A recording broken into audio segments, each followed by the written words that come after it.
There's a bunch of Americans who watch that press conference and go, yeah, sure. I agree. Because remember, do you remember our thesis from a few episodes ago? I don't know if you recall this, but it was an important thesis.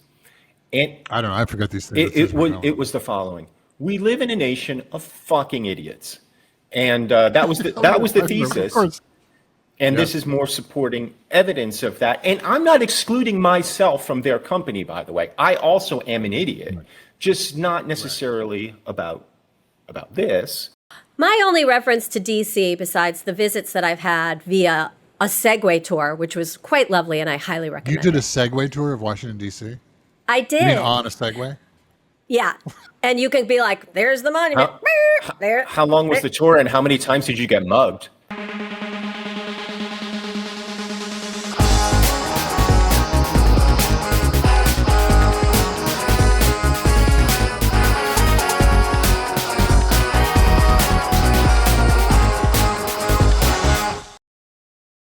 It's the Have I Got News for Your Ears podcast, the offshoot of the Have I Got News for You television program. I am your host, Michael Ian Black, joined as always by the lovely and talented Jodi Lennon and also Jim Biederman. Hi, guys. Hi, Michael. Hi, Michael. It's galling to me. It's galling to me that you didn't even acknowledge that I very subtly insulted you, Jim Biederman, because I said the lovely and talented Jodi Lennon and also Jim Biederman. And that just went, I was like, as the words were forming in my head, I was like, yeah, this is the way. When you grow up with my upbringing, that's a compliment. What you just said was a compliment. So. Also, to be fair, Michael, we're used to that intro from others. I understand. And Jodi, I am sure, Jodi, you are used to praise being lavished upon you, and Jim, as you said, I am sure you are used to the opposite. So, how is everybody's week? Continued celebration, continued good news, continued joy in the streets, and I just hope your personal lives are reflecting everything that's going on so beautifully in the nation. Who are you talking to? I know. Are you looking in a mirror? Is this your morning affirmation? First of all, I don't know if we're allowed to mention this, but happy 25th birthday. Happy birthday, Michael. Thank you so much. My wish for this year. We didn't ask. Is that Have I Got News for You continues for many more years. That's my wish. Aww. That's so selfless. It's too bad we didn't get you a cake. I'm off sugar. And, Michael, did you see in today's New York Times crossword puzzle? I did. Somebody pointed that out to me. I thought, how nice. Have I Got News for You is a clue in Monday's New York Times crossword puzzle. And Tuesdays. So Monday and Tuesday, if you're not familiar with the New York Times crossword puzzle, they're the easier. It gets harder as the day goes on. And the clue was something like, have I got news for you, error, A-I-R-E-R, channel. Channel. And then the answer was CNN. And I thought, how nice that it's on a Tuesday, because it's just assuming that everybody already knows that, because it's one of the easy puzzles. Right. That's a really good point. Although I could say if you I had worked down to that point when I saw it, so I had already the C in the other letter, the across. Oh, right. So what? But it could have easily been BBC. Could easily been BBC. That's true. The thing I like about it is people who can conquer the Tuesday crossword puzzle. That is our audience, exactly. Slightly above average in intelligence is what you're saying. I don't know. I don't know if we want to say that. All right. Well, we'll say exactly compliment. Average. That's what we'll say. I am so into an audience of C students. Yeah. Look, I think our audience, from what I know about them, are some of the best looking people who watch television. That's my understanding. Sure. I did a. Sure. So who cares? Who cares how smart they are? My sister-in-law gave me a pair of socks that say, "Don't bother me, I'm watching CNN." And that message is on the foot of the sock, which makes me think it's for if you're reclining or laying in a bed, which I don't know, Like a lazy boy. like who's supposed to wear those socks. That makes me think, I don't know that I've ever really noticed the bottom of most people's socks. People might be walking around with messages on the bottom of their socks all over this country, and I'm not seeing it. Wow. That is for the stoners, everybody. It's not just Michael's birthday this week. Michael, do you know what else? You asked. My understanding is that it is just my birthday this week. That's what I was told. There's more going on in the world? There's more going on. And I don't know if you noticed, but we're entering, or we are in, another Liberation Day. Terrific. I loved being liberated last time. I had never felt so free. What are we being liberated from this time? It's a little complicated, so I'm just going to let our communicator in chief, through the clarity and singular vision that he has for this country, tell you. Oh. I'm announcing a historic action to rescue our nation's capital from crime, bloodshed, bedlam, and squalor, and worse. This is Liberation Day in D.C., and we're going to take our capital back. We're taking it back. Under the authorities vested in me as the President of the United States, I'm officially invoking Section 740 of the District of Columbia Home Rule Act. You know what that is?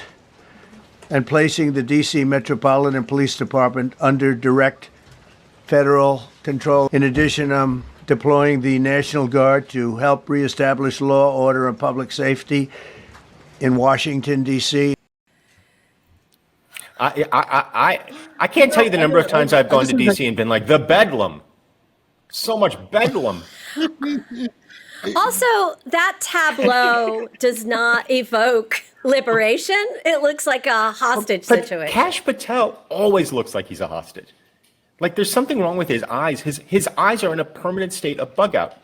But I like that Trump's speech now is like, there's these little pieces of like he's talking about bedlam and things, and then he just jumps to, so the power invested in me, which isn't that what I think that's what the Wizard of Oz says. It is like he's the Wizard of Oz. He has. Sam Bondi gets a brain. Kash Patel gets a heart. He gets courage. Well, he certainly needs it if he's ever going to release those Epstein files. I don't understand what the problem is in D.C. I know that there was a Doge staffer named Big Balls who got beat up. And nobody's, I don't think anybody's ever going to claim that Washington, D.C. is without crime, but every city has crime because it's a city. Yes. And my understanding is that Washington, D.C., the crime rates are at a fairly low point right now, that crime has fallen considerably. Yeah, they've been coming down. Thanks, Biden. And so I guess I don't really understand what this is about other than, and I have a theory. Yes. The consolidation of power in our nation's capital as a dry run for some sort of authoritarian takeover of all democratic cities, particularly if they are led by black people. That's my theory. I don't know. I don't know. But I think it could be a good thing because here's my take on it. Which part, the squalor? No. I'm saying the squalor and the bedlam are already at fairly low levels. So we don't have to, and worse, by the way. He also said and worse. So because those are already at low levels, the National Guard, you bring them in, they could be doing all sorts of great stuff. They could be doing school crossing guard duty. They could be leading batik classes.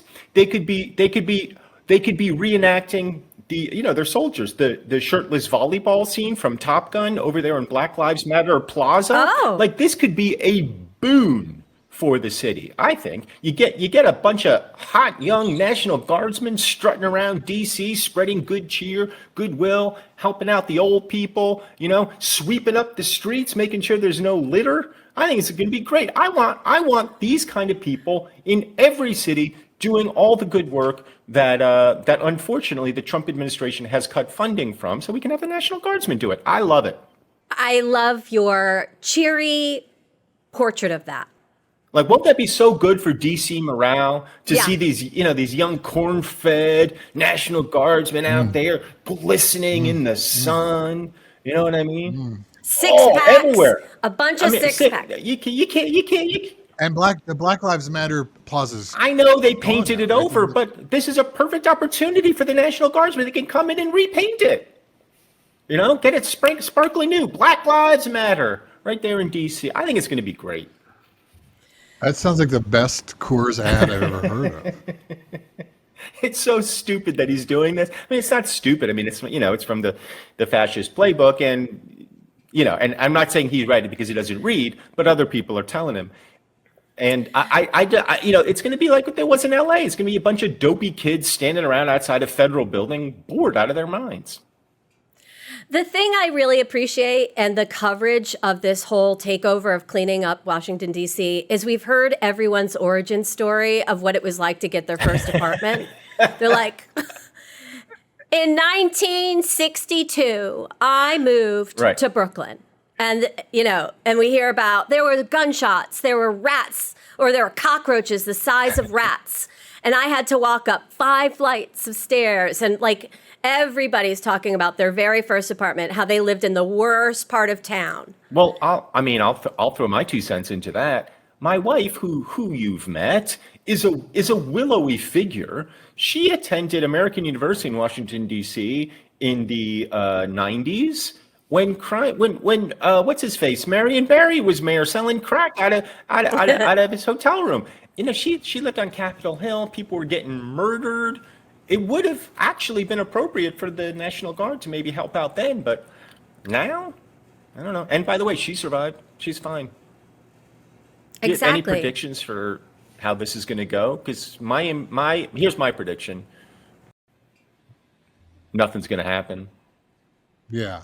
Right. I think we're gonna swing on that vine that gets us to the next Liberation Day. Right. Is my hope. And then he'll. By the way, first one was April 2nd, right? Yes. That our first? And no, actually, It was. wasn't it the inauguration too? Oh, is this our third? Yeah. Oh, were we This is our liberated third on Inauguration Day, and then also liberated on April 2nd, and then liberated again, thankfully, this week. Yeah. And he didn't want to liberate us on April Fool's because Day. we wouldn't You don't want think. anyone to think it was a joke. You do it. I don't want anyone to think it's a joke. It felt like a joke, right? So it can't be that. Here's just so we have it. Here's a PBS kind of a news hour going over the crime. I thought we got rid of the PBS NewsHour. We did, but here's the remaining part of it, talking about the crime in D.C. It's worth noting that, contrary to the president's claims, violent crime in Washington, D.C. last year hit a 30-year low. I would agree that that's worth noting. That's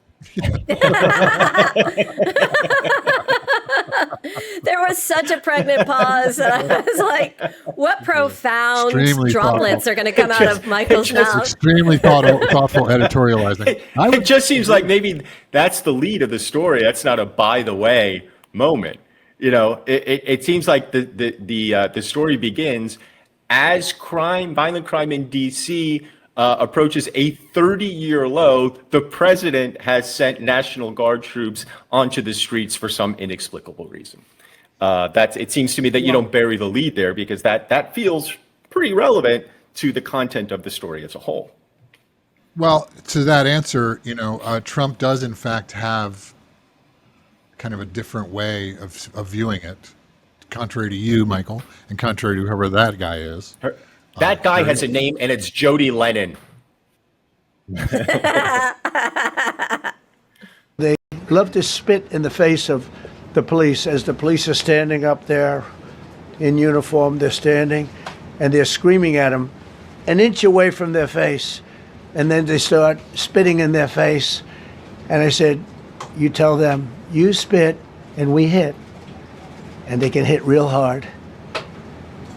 It's a disgusting thing.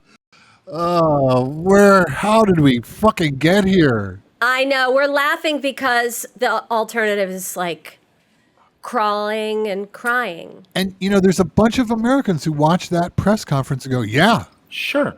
I agree. Because remember, do you remember our thesis from a few episodes ago? I don't know if you recall this, but it was an important thesis. And I don't know. I forgot these things. it was the following: we live in a nation of fucking idiots, and that was the thesis. Of course.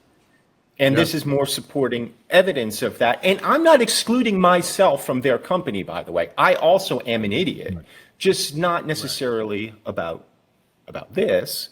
But you see people like our friend Tim Burchett saying, I live in my office because I'm afraid to walk out onto the streets. But they're not walking on the streets.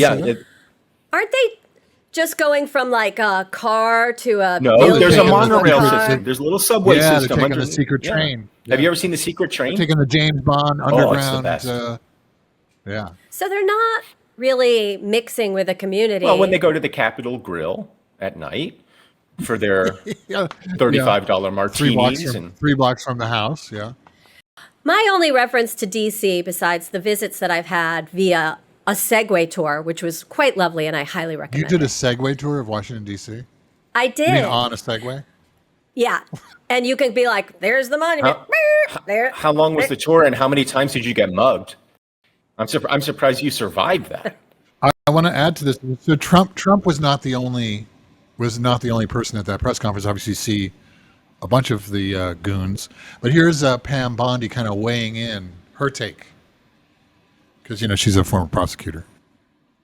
We are going to use every power we have to fight criminals here. President, thank you for caring about our capital. Families come here every summer. Our museums are free. We have the National Zoo. We have the National Gallery. DC should be a place where everyone can come and feel safe. They do. That's why they come. That's why people come. Is there a lot of crime at the zoo? Is there a lot of crime at the National Zoo? I don't know if you don't want to get too close to the orangutan. I don't know if you've ever seen those panda videos, but they will come up to you. They will hug your leg. They will nuzzle, and then while they're doing that, another one is picking your pocket. Yeah. Well, I have another clip here just to kind of show you. They're serious about this. Here's Judge Pirro. Oh. I see too much violent crime being committed by young punks who think that they can get together in gangs and crews and beat the hell out of you or anyone else. But they know that we can't touch them. Why? Because the laws are weak. I can't touch you if you're 14, 15, 16, 17 years old and you have a gun. Touch in what way? It's a great question. She's standing on a 16-inch apple box. There's something very. She's 4'11". She's 4'11". Is that how tall she is? Because it looks like if you were to remove that podium, there wouldn't be anything there. Like she would just be a head. Oh, she's one of those AI, robot journalists. So she's the district attorney for DC. Yeah, right? she just got appointed to DC. Whatever her top prosecutor in DC, but.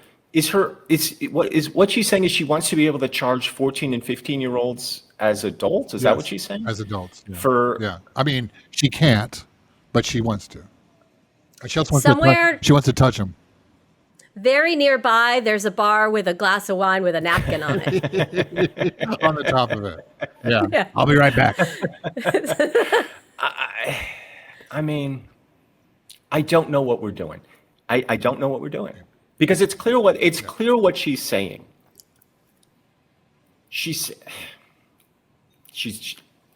They're saying black people is what they're saying. They're saying I'm tired of black people in Washington D.C. It is so obvious to anybody watching that that's what they're saying. It's what they're saying when they talk about Chicago, which is not by any means the most violent city in this country. It's what they're talking about when they talk about any number of cities generally run by Democrats. That's what they're talking about. And it's so disheartening, and it's so just like, I don't know, kind of ugly and wrenching that we're sort of instituting national policy essentially based on the racial composition of the leaders of democratically controlled cities. I don't know what else to call it. I really don't. On the heels of this press conference, On the high heels of Jeanine Pirro, like she's tottering along. On the stiletto heels. stiletto heels and his own heels and Trump's own heels lifts. I thought you were using the word heel like as a character word, which I liked. I thought, oh, that's clever of too. Jim, but then it wasn't clever at all. Keep going. Yeah, happy birthday, Michael. So then, but he didn't just talk about DC. There's other pressing business, and look, this is a man who can multitask. Yes. I think you know that. This is a guy who can juggle the many responsibilities. Well, I mean, we said what he did. We saw what he did with the Rose Garden. You know, if he can do what he did to the Rose Garden to Washington D.C., hey, we're going to have one boring, terrible city. Well, he had some other news, and here it is. Oh. You know, I'm going to see Putin. I'm going to Russia on Friday. It's going to be a big thing. We're going to Russia. That's going to be a big deal. Here's what I think. I think Trump really does want to end the war in Ukraine, not because he cares, but because he thinks it's going to get him a Nobel Peace Prize. And I think to that end, he is actively trying to negotiate an end to this thing. But at the same time, I'm grateful that there is no war in Ukraine because he settled it already within 24 hours of taking office. So I appreciate that he's continuing his efforts to maintain the peace that he already negotiated, because he told us it was going to be very easy. This is maintenance, is what you're saying. This is maintenance. Yeah. Give him his prize. He said 24 hours. He got it done. Yeah, he did it. But why isn't so fast you don't even remember? Why isn't Zelensky invited to this thing? It's a really good question. Yeah. And everyone's asking the same thing, as you would if you're on the other side of the war. Where's the other person? Here's Trump's talking about I don't know, about Zelensky. And I get along with Zelensky, but, you know, I disagree with what he's done. Very, very severely disagree. This is a war that should have never happened. Okay, so does he understand that Zelensky's the president of Ukraine and Putin's the president of Russia? And Russia's the one that invaded Ukraine, not the other way around. Does he understand that? No. He disagrees very, very strongly with Zelensky done. This war should never have happened. Right. But Zelensky didn't start the war? Yeah. Do I have that backwards? I must have it backwards because that's the president of the United States speaking. And when the president of the United States tells me that Vladimir Zelensky started an invasion of his own country, I believe my president. He clarified, and so we should play this because I think this will help you with the clarification of your president. I was a little bothered by the fact that Zelensky was saying, well, I have to get constitutional approval. I mean, he's got approval to go into war and kill everybody, but he needs approval to do a land swap because there'll be some land swapping going on for the good of Ukraine. Good stuff, not bad stuff. Also, some bad stuff for both. So there's good and there's bad. That did clarify. Thank you. That did clarify. How did that help you, Michael? For one thing, he told me something very important, which is that if a nation has a constitution, you don't have to follow it. That was my main takeaway from what he was. You're very right about that. What is it? What is it? It's just a piece of paper. Why do we have to follow what the piece of paper says? If he can start a war, which I like the terminology, land swap, which is my new favorite ABC reality show. Also, just to be like, some of it's going to be good and some of it's going to be sure. Exactly. Well, in fairness, It's just It's so very simple. This is what happens in a compromise. Some people get something, some people get another. Exactly. But what I don't understand is what land swap? What land in Russia does Ukraine control? What are we Oh, swapping? no, Michael. Sorry. So you're confused. So I can see where the confusion is. Because my So the understanding, land swap. let me be, just so we understand each Go other. ahead. My understanding is what a swap means is that we trade things. Yeah. That's a swap. Okay, Right. so, continue. Right. Okay, in this case, it's not. Oh. In this case, it's let's say we're neighbors, and I decide to just kind of build a pool in part of your Can backyard. I use the pool? even though it's your backyard? Yeah, and I just do it. Okay. Right. And then we have, a disagreement. We maybe, we don't have a war, but we have a disagreement. It goes on for years. And then finally I go, I'll tell you what, why don't you swap that part of the land where I built the pool, swap it to me. Oh, and that's the end of the sentence. Yeah, it's the end of it. Yeah. You just swap it to me. Yeah.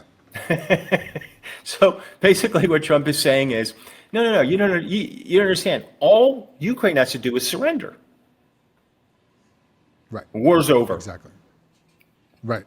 So, I mean, And by the way, I thought he didn't like Putin anymore. wow. No? Yeah, I thought he was mad at him. Do friends sometimes fight, Jodi? Yeah. Oh, yeah, Right? they do. Sometimes you come out stronger on I the like other to side think of that. so. And, you swap. You just swap. Yeah. And then sometimes you nominate your friend for a major award. Look, he's After not. you're He's fighting. not. Let's be honest. Trump's not ignorant to how complicated this is. Here he is. Okay. Here he is explaining that.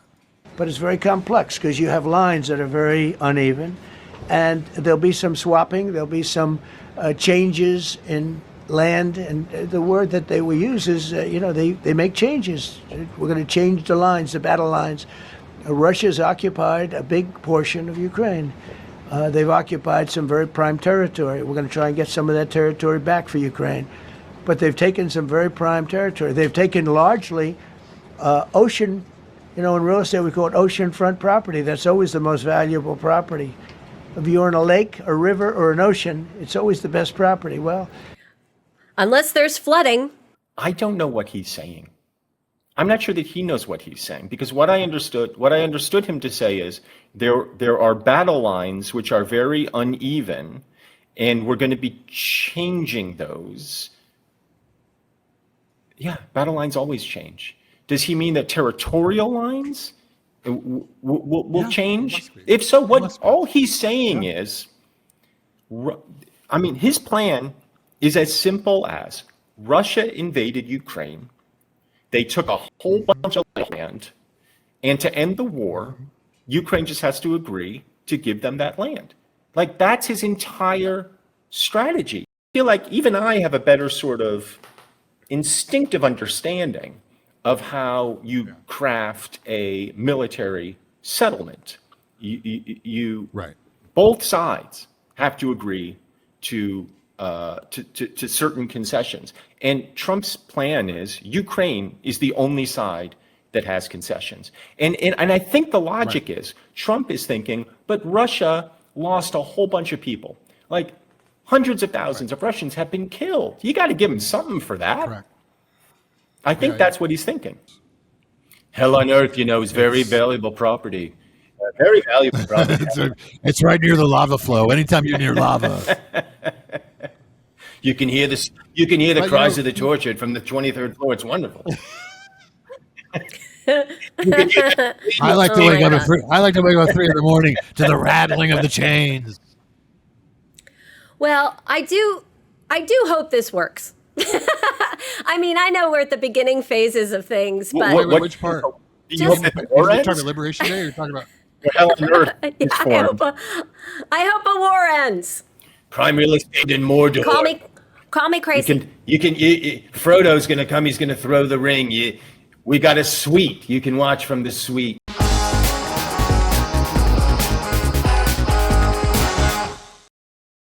He's an incredibly funny comedian, writer, podcaster, and the latest guest to come through the Have I Got News For You mothership spanking machine. It's Nimesh Patel. Hi, Nimesh. Thanks for having me, Michael. I'm glad to be here. Yeah. I mean, you're so good on the show, and I just really like your comedy. I like the ease of it. On your recent special that you put out on YouTube, it's called No Pork Chinese Halal Food.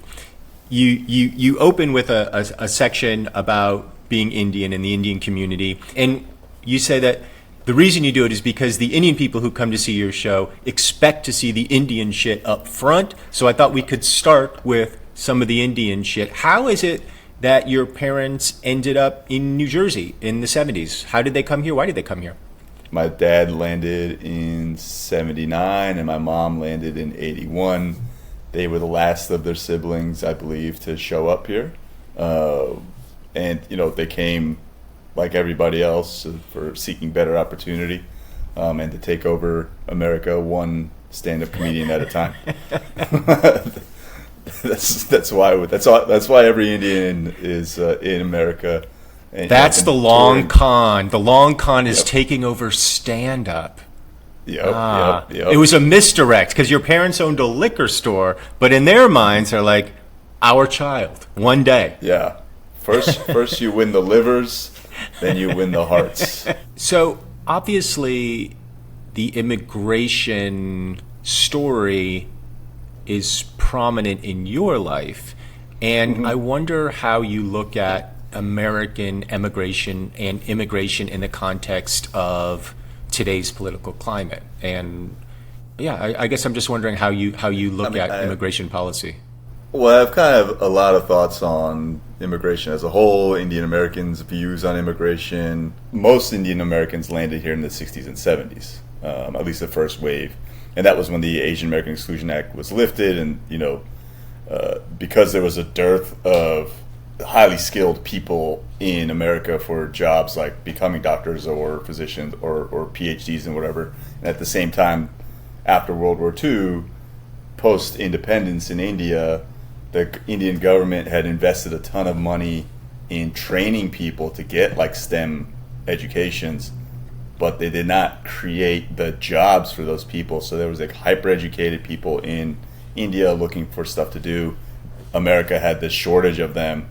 It was kind of a match made in that kind of heaven. And when you frame immigration as just labor, that's all it is to me. It's just like some kind of labor dispute, whether it's we need labor or we have too much labor and we got to get rid of the people that have quote unquote stolen all the jobs. And that's since the beginning of immigration in the 1700s. That's what it was. It was just like, oh, we need cheap labor, so let's get slaves. Once that's done, let's get poor white immigrants. And once those poor white immigrants we've drawn from that, well, we got to get Asians, because Asians are going to do the work that these poor whites don't want to do. And then when that ends, and so that's how I always view it. And I've kind of sadly or cynically just started to view all of America's problems as rooted in money, and ultimately it's just like, who can we make to work the cheapest? And I just read the other day that like ICE is going to cost $50 billion a year to like get rid of people who have quote unquote taken the jobs. So to get rid of people who have taken the jobs, we've created all these new jobfor people who would otherwise be unemployed. And it feels like it's not a Ponzi scheme. It's some kind of scheme. I don't know. I'm sure there's a term for it, but it feels like we're just like oh, we don't have jobs, so let's get the people who don't have jobs to get the people who have taken the jobs. Like, there's got to be a better way than just like destroying families. You know what I mean? So I feel like that sentence sort of explains itself. There's got to be a better way than destroying families. Sort of says everything, doesn't it? Mm-hmm. I mean, your attitude about immigration is actually more generous than mine, or at least the response to waves of immigration. You look at that as a scarcity problem, a scarcity issue, and it is that. I agree with you. But there's also clearly an aspect of just racism, just constantly recycling racism, whether it's towards Chinese people or it's the Irish or it's the Vietnamese who came over or the Indians or Muslims or whoever. Like, there's just this thing of whoever is here, we have to figure out a reason to hate them. And I don't get it. It's the game that's been constantly played. Racism is, again, just a money thing. Right. Maybe, I'm sure, and that may be painting, evil with a slightly rosier brush than it deserves, but I think a lot of it is just like you brainwash people into blaming someone else for their problems so they don't look at you, right? Like, what I used to do a bit about it, but it's like, people stole the job, sure, who gave them the jobs? It's not, the companies that aren't, there's 10% of companies, Fortune 500 companies, are run by minorities. And yet somehow we blame the minorities. It just doesn't make any sense to me. But it also makes perfect sense. Like, you're gonna blame someone that doesn't look like you as opposed to someone that looks like your uncle. So that game gets played over and over, and it's kind of sad to see that this is where we're at right now. But it's going to be played forever until AI takes all the jobs, and then ICE has to go raid a data round center. Up AI. Yeah, go kick a computer out. You and I actually have sort of similar backgrounds. We both grew up in New Jersey. We both went to NYU. I'm curious, when you were growing up in Parsippany, you said in your mixtape that there were 40 Patels who graduated from your high school class. Did you ever experience any of that racism or any sort of anti-Indian sentiment growing up? There was definitely a lot of people making fun of the quantity of us in any situation. We had so many Indians. We had like a multicultural club, but we also had an Indian cultural club because there was 40 of us, 50 of us in like every class. It was hard to be like, oh, all you Indians do this, or all you Indians do that, or whatever. And which is a cool thing to grow up in that sense. In terms of racism, I'm sure people would say the kind of standard things that they would say about any minority or the stereotypes were definitely made fun of. And I benefited from the fact that because there were so many of us, there was kind of protection in numbers in that sense. You couldn't make fun of a lot of us all the time, because then we would show up in numbers and be like, you got to say something now. A pack of Patels just showing up. Goddamn right. But we would always balance that by being at the top of our class. Like, I graduated 8th in my class. I think there was a few other before me were Indians or. Were you the number one Patel? I think I might have been by like a hair. Not even. You were the Patel valedictorian. I think so, but I can't claim it because and the thing is, there were definitely Indian kids who were smarter than me in ways that I wanted to be smarter in. Like, I wish I were better at math, but like my English scores would always save me relative to them, relative to my peers. But they were like the math and science kids who all went on to become literally doctors and engineers. Right. So, but you went into finance. Yeah, I mean, for a guy who wasn't a math guy, you went into finance initially. Why? Was that what you wanted? Was that a sort of an expectation that people had for you? No, it was just so I went to NYU pre-med, but my sophomore year I was like debating whether I wanted to transfer and see what else I wanted to pursue. And the transfer to Stern, the undergrad business program, which was at the time one of the top business programs on the planet, seemed like a no-brainer. I was like, sure. Like, how hard could finance be? Little did I know that every one of my peers was thinking of becoming a finance person since they were like 0 years old. They had portfolios they already managed, and I'm walking in like blind as a bat. Like, I don't know. Right. You're like, what's a stock? Exactly. Literally, yeah. Like, I didn't know economics. I didn't know anything. And so I'm sitting there like clueless, and it took me a second to understand that I didn't know what the fuck I was doing. And it kind of worked out. Had I pursued finance for real and actually been like a finance guy, I don't know where I wouldn't be doing comedy. Yeah, you'd be really fucking rich. Is Yes, what would exactly. what would have happened? I'd be making fun of you guys for thinking we're making a difference. But yeah, the degree, granted, it didn't lead me to the riches that my friends now enjoy. It did keep me employed when I was pursuing stand-up comedy. Well, how did that even happen? Like, why stand up? Was that always in the back of your mind? I was underemployed and unemployed, and I took a writing class at NYU, and it ended up being like really sappy, and I was like, I don't like this at all. And then I was like, what else do I like to do? I like to make people laugh, and I have no stage fright.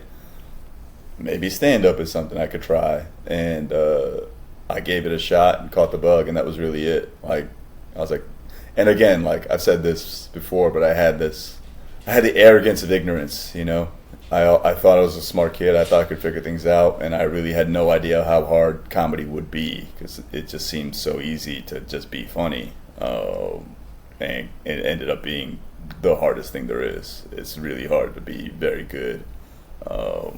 It's also because there's no path, like no one's kind of laid out what you're supposed to do to then become successful, quote unquote, in comedy. It's just like, figure that shit the fuck out, and that takes a while too. You kind of make your own way. It's a very entrepreneurial endeavor in that sense. What was the reaction like in your community, your family? Well, my parents, and most Indian parents, millennial parents, or people who are parents of millennials, like, stand-up comedy, like, what is stand-up comedy? In America, at least, like, because there's no path, it's very hard for them to envision what you could be doing, what I could be doing. And at some point, probably a year or so into the pursuit, it was just a matter of like, can I pay my own rent? And once I was able to do that, and they saw that it was something I really wanted to pursue, they had no choice but to relent. I think disowning your kids is like a white people thing. There was no way my parents were going to own me even more. You know what I mean? Was there any part of you that was like there weren't a lot of Indian American stand-up? I mean, there still aren't. Did you look at that sort of vacuum and say, I could fill that? Or did you look at that and be like, well, wait a second, I could be in trouble here, because clearly nobody's doing this. It didn't cross your mind? It didn't cross my mind as that there's a vacuum to fill, or that I'm in trouble. Aziz has already done it. Aziz was starting to bubble at that point. Hassan, I'd known Hassan before I started stand-up, and I was seeing him have some traction. Russell Peters, obviously the OG of Indian stand-up comedy, and he was, one of the reasons that I realized that Indians could do stand-up, because I saw his video in like 2004, the first one, his first special that kind of leaked and then made him who he is. Let me just interrupt you for a second, because I think this is an odd thing, and it's possible our audience doesn't know who Russell Peters is. Russell Peters is one of the biggest comedians in the world, and yet for some reason has not quite found mainstream success in the States. I can't explain it. I'm wondering if you can. I mean, not that you need to, but I'm just wondering if you know why. I think there's a lot of bias on people that aren't Indian. If they see someone talking about Indian stuff, if they see an Indian face talking anything, they're like, he's probably just talk about being Indian. We don't need to watch this. And there's that kind of desire to not find relatability in something, which I think probably hurt him early on, and it hurts every minority comedian, because for whatever reason there's a subconscious bias when you watch someone that doesn't look like you to think, I can't relate to this guy at all. What's ironic about this, and I know you know this, is that in comedy, the more specific you get about your own upbringing, about your own life, your own experiences, in a way, the more universal it becomes. When we talk about, Indian parents or Jewish parents or Italian parents or Greek parents, what you learn is, oh shit, like they're all the same. All the same. Was there ever any resistance on your part to talk about your heritage because you didn't want it to be like, I'm the Indian comic? Like 100%. It was a conscious choice to not talk about growing up Indian or making fun of Indian things, because I felt acutely aware that maybe I was wrong about it, but I felt that if I did talk about that stuff, that it would pigeonhole me as the Indian comic, and I wanted to be the comic. Funny as just funny. And so maybe there's a path to that, to just be funny. And honestly, like, my comedic idol was Chris Rock, and I was like, well, I feel like I can talk about society and the world in the way Chris is talking about it. Why do I need to necessarily bring Indianness into it? Little did I know that Bring the Pain was the blackest special there was, and the next special was called Bigger and Blacker. The one that changed my life was Bigger and Blacker. It didn't even cross as a thing I should talk about, you know? You mentioned Chris Rock. He was your idol, and then he's the guy that kind of gave you your first shot. Can you describe how that happened? Chris is I'm happy I can call him a friend now, but it was like 2015. It was 2015, summer of 2015. Oh my, 10 years ago almost.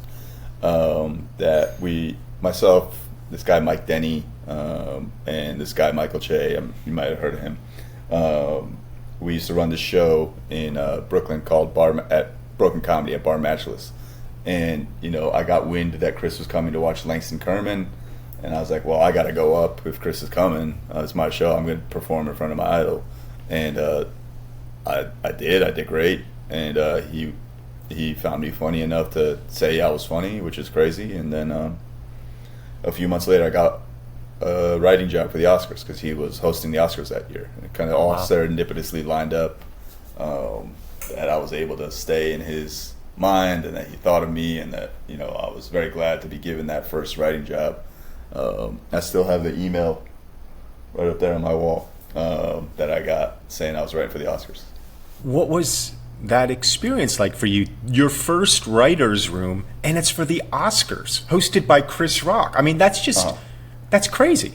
It was surreal in the sense of like, holy shit, like Chris Rock is listening to the stuff I have to say, and there's 20 of us, and I'm surrounded like absolute legends like Rodney Barnes, who co-created Boondocks, Jeff Stilson, Chuck Mack, Charles, so many people. And I just wish I took more advantage of it in the sense of like bombing more. That was really it. Like it was cool to learn. It's cool to learn that like you could bomb in front of the greatest comic on the planet and like nothing happens to you, And it was just like you still get to work the next day and keep trying and keep shooting your shot. And I definitely had a few moments where I was like, oh, sick, that joke is going to get on the Oscars. That's going to be great. I think maybe one got on out of the million that I pitched. Do you remember what it was? I don't know if it got cut or not, but there was a joke where Chris was talking about the acting being brave, and he said, acting's not brave. Brave is drinking a glass of Kool-Aid in Flint, Michigan. And that was, I think, I said that, I gave him that, and he changed the specificity from water to Kool-Aid, and that made the joke that much stronger. I'm not sure if that made the cut or not. I don't remember, but good joke. Yeah, thank you. Yeah, it was fun, but it was just cool to just be a part of.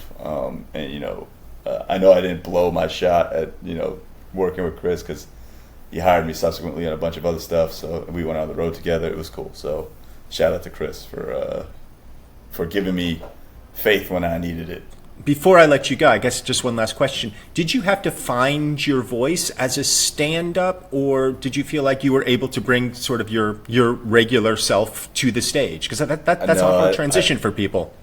Yeah, no, it took me a while to find my voice. I'm still always shaping it and shifting it and figuring out what I want to say and how I want to say it and all that. I think when I started, I think a lot of comedians start as students of comedy. I was certainly not that. You know, like even now, people, oh, you don't remember that Carlin bit or that Pryor bit? I'm like, no, I don't know what the fuck you're talking about. I'm the same way. So the idea of finding your voice was not something I thought I had to do, or I didn't understand what it meant to have a POV. Like, it's like I didn't know what I was doing. I was just doing it. There was not a lot of thought involved. And so the idea of finding a voice, I was like, yeah, I'll figure it out. And I did, but it just took a lot longer than had I thought about doing it, you know? Well, I want to thank you, Nimesh, for coming on to Have I Got News for Your Ears. Congratulations on all the success on your career on the Gucci Turban podcast. Yeah. Thank you very much. Hope to see you guys again. Thanks to my guest, Nimesh Patel, and thank you to all of you for listening to Have I Got News for Your Ears. I'm Michael Ian Black, alongside Jodi Lennon and Jim Biederman. We hope to see you again next week, when the news will be even better.